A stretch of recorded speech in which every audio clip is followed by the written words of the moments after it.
Hello guys. Rusting of iron. देखिए, rusting of iron जो है ये कोरोजन ऑफ आयरन है। If corrosion takes place in iron that is called rusting of iron. अब यहां पे बात आ रही है कि रस्टिंग ऑफ आयरन जो है इसका मैकेनिज्म क्या है। बहुत सारे मैकेनिज्म इसके लिए एक्सप्लेन किए गए हैं, लेकिन सबसे जो बढ़िया है, सबसे जो अच्छा है, साइंटिफिक है, दैट इज इलेक्ट्रोकेमिकल सेल या इलेक्ट्रोकेमिकल रिएक्शन का मैकेनिज्म। इस मैकेनिज्म में ये इमेजिन किया गया है। आपके सामने देखिए कुछ इक्वेशंस है, हम स्टेप बाय स्टेप आपको एक्सप्लेन कर रहे हैं। इसमें ये इमेजिन किया गया है कि एक आयरन का ऑब्जेक्ट अगर कहीं भी है तो उसके चारों ओर सराउंडिंग में मॉइस्चर है, और अगर नहीं है मॉइस्चर तो पानी है। मॉइस्चर तो है ही, और अगर आपको नहीं दिख रहा है लेकिन पानी है। कभी बरसात का पानी है, कभी घर का पानी है, कभी आप पानी के हाथ से छू दिए।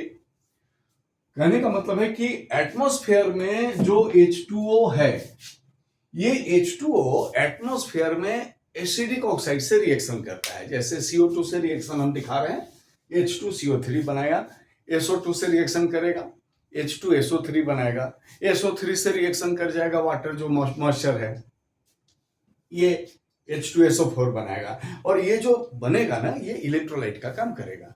और ये इलेक्ट्रोलाइट का काम जब करेगा तो देखिए टूट जाएगा, टूट के ये बना देगा हाइड्रोजन आयन, और एक उसका कार्बोनेट आयन हो या सल्फेट आयन हो, जो भी हो, जैसा रिएक्शन जैसा बनेगा, या हो सकता है दोनों ही बन जाए।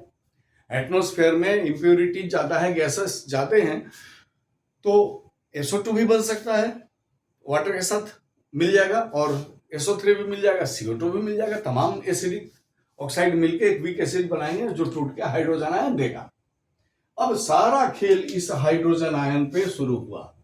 किसी जगह पे ये आयरन का जो स्लैब है, इधर उसको देख लीजिए तब दिखेगा इक्वेशन के साथ। देखिए, ये अगर आयरन का स्लैब है तो किसी एक पॉइंट पे H+ बन गया। अब क्या होगा देखिए, और इसका सरफेस मॉइस्ट।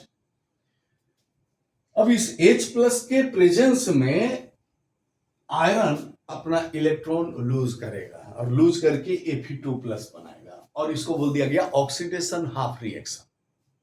और ऑक्सीडेशन हाफ रिएक्शन क्या हो जाएगा, एनोड के साइड में हो जाएगा, यानी कि कहीं का आयरन एनोड की तरह बिहेव करने लगेगा, और ये इलेक्ट्रॉन लूज करेगा। इलेक्ट्रॉन इसके सरफेस को पकड़ के चलेगा, क्योंकि सरफेस क्या है, उस पर मॉइस्चर है जो कंडक्टिविटी है का काम करेगा, कंडक्टिंग है।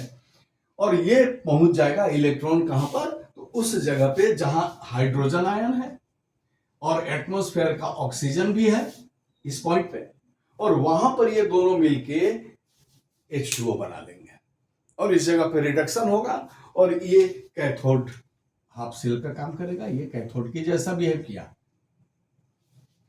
ये दो रिएक्शन होता है। देखिए, आयरन से Fe+2 बना, और हाइड्रोजन जो है फिर से वापस मॉइस्चर की जगह इस बार वाटर बना दिया। तो पहले तो कहीं से आया था, अब इसका खुद रिएक्शन से प्रोड्यूस हो गया, H2O अब आ गया। अब ये दोनों रिएक्शन को अगर हम लोग जोड़ दें तो ये दोनों रिएक्शन हो जाएगा 2Fe+O2 + 4H gives Fe2+ 2H2। यानी कि अब आप इसको स्लो डाउन कर सकते हैं, रोक नहीं सकते इस प्रोसेस को, क्योंकि बाहर से अगर आप इसका कांटेक्ट हटा भी देंगे तो सेल्फ रिएक्शन से H2O रिलीज कर देगा। अब क्या हो जाएगा देखिए, ये आयरन Fe2+ आयन एटमॉस्फेयर के ऑक्सीजन के साथ मिलके एक ऑक्साइड बनाएगा Fe2O3, और Fe2O3 XH2O, जितना मॉलिक्यूल्स है, X जो है ना, that is depends on the availability of H2O।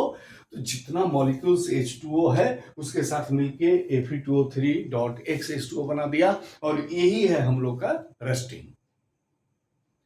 अब सवाल आ रहा है कि तो इसको रोका कैसे जाए, रस्टिंग को रोका कैसे जाए।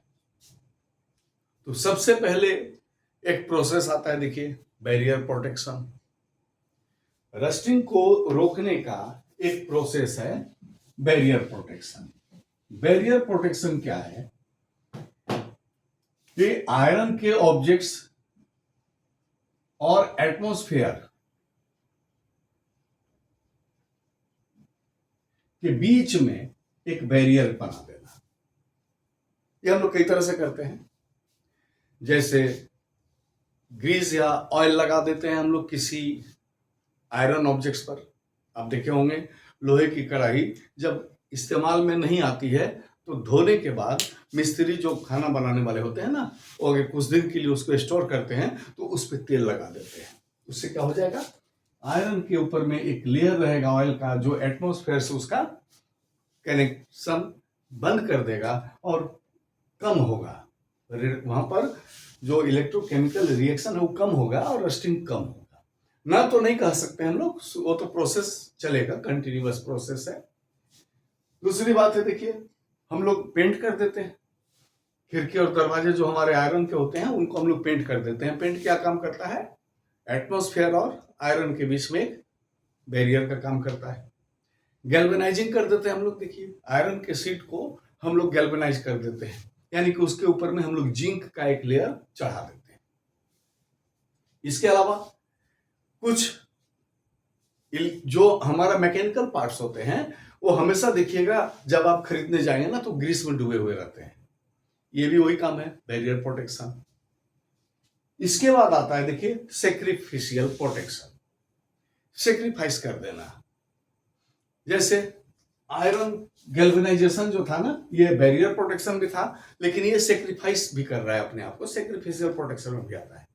इसके ऊपर में क्या करते हैं ना कि कोटिंग कर देते हैं हम लोग जिंक का, और जिंक जो है ये हाईली रिएक्टिव है, आयरन से ज्यादा रिएक्टिव है। इसीलिए जब इलेक्ट्रॉन लूज करने की बारी आएगी ना तो जिंक इलेक्ट्रॉन लूज करेगा। जहां यहाँ आयरन लूज कर रहा था, Fe हमारा इलेक्ट्रॉन लूज कर रहा था हाइड्रोजन के लिए, यहां पर कौन करेगा, जिंक करेगा। वो अपना बलिदान देगा, अपना सेक्रीफाइस करेगा, और जब तक वो जिंदा रहेगा, यानी वो अपना सेक्रीफाइस करता रहेगा, तब तक हमारा आयरन रस्टिंग से बचा रहेगा।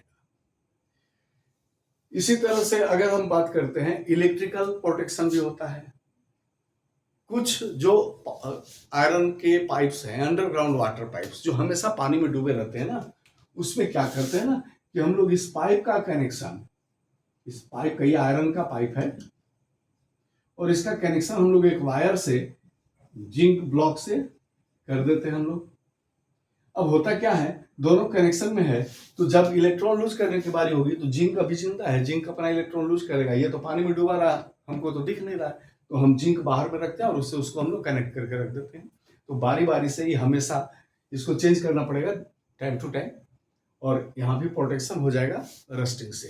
तो हम लोग रस्टिंग से प्रोटेक्ट कर सकते हैं, रस्टिंग से हम लोग स्लो डाउन रस्टिंग को कर सकते हैं, ठीक है। और मैकेनिज्म आपको इलेक्ट्रोकेमिकल जो मैकेनिज्म है इलेक्ट्रोकेमिकल रिएक्शन या सेल का, अगर आपके समझ में आ गया तो चैनल को लाइक कीजिए, सब्सक्राइब कीजिए और सपोर्ट कीजिए, ताकि हम आसान शब्दों में आपको इसी तरह से अपने 11 और 12 के फिजिक्स और केमिस्ट्री दे सके। Thank you.